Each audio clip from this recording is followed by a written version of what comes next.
Hi, during these unprecedented, difficult times, I just wanted to give a couple of psychological thoughts on on ways of viewing what we're going through. First, maybe most important point is to be kind to yourself, is to give yourself permission to feel whatever you're feeling.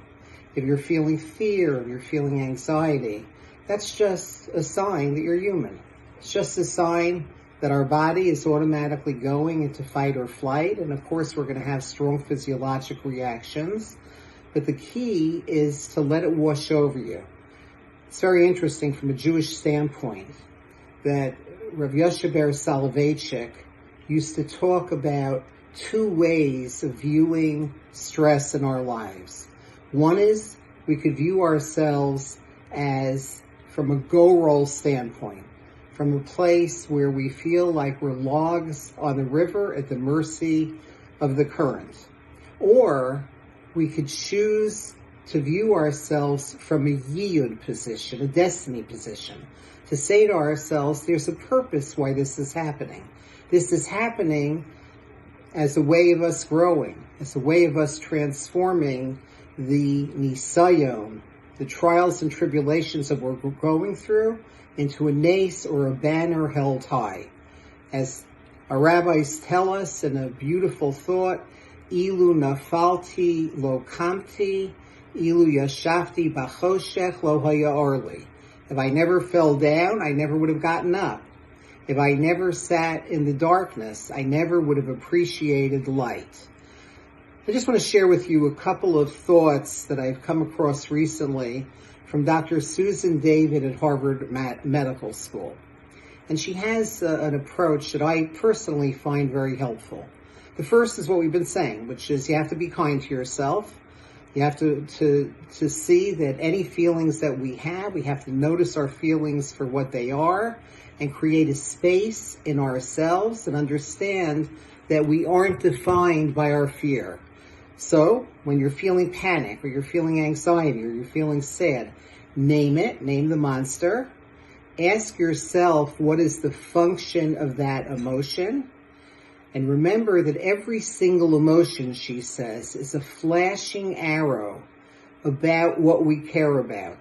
So for example, if you're guilty, especially if you're on lockdown for an extended period of time with children who might be a little wild or trying or difficult or clingy, which is what kids do for a living at a time like this. So if you're feeling guilt there, okay, see that as a value that shows that you're connected to children. That's why you're so upset. And it's a signpost that is saying that this is the most normal kind of reaction to have.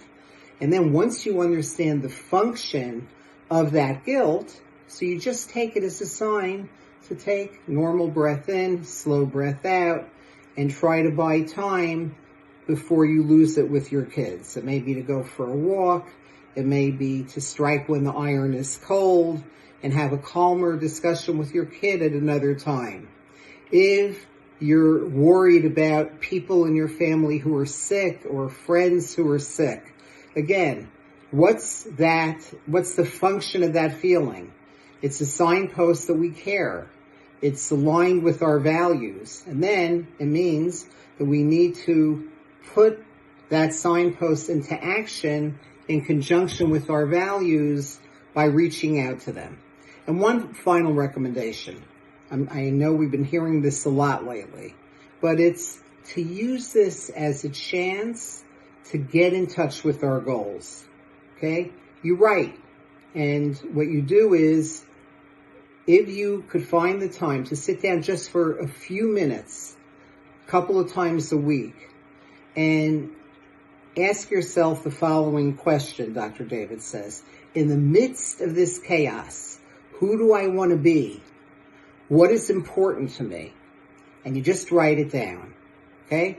As when Yaakov was preparing his family for the fateful encounter with his brother Esav, he says, prepare yourself to answer the following three questions. Who am I? Where am I going? And what are you going to do with what you have? This is an unbelievable opportunity. Together with all the fear and together with all the loss and together with all the chaos, it's also an opportunity to be able to have that kind of self-reflection. And when we do, my prayer, or all of our prayers, is that we find the strength to transform this into a time of growth. In Chinese word characters, the character for the word crisis is 2 pictographs. It's the character for danger and the character for opportunity. And may we all find the strength to transform this danger into a place of opportunity for personal growth within ourselves and growth within our relationships with others.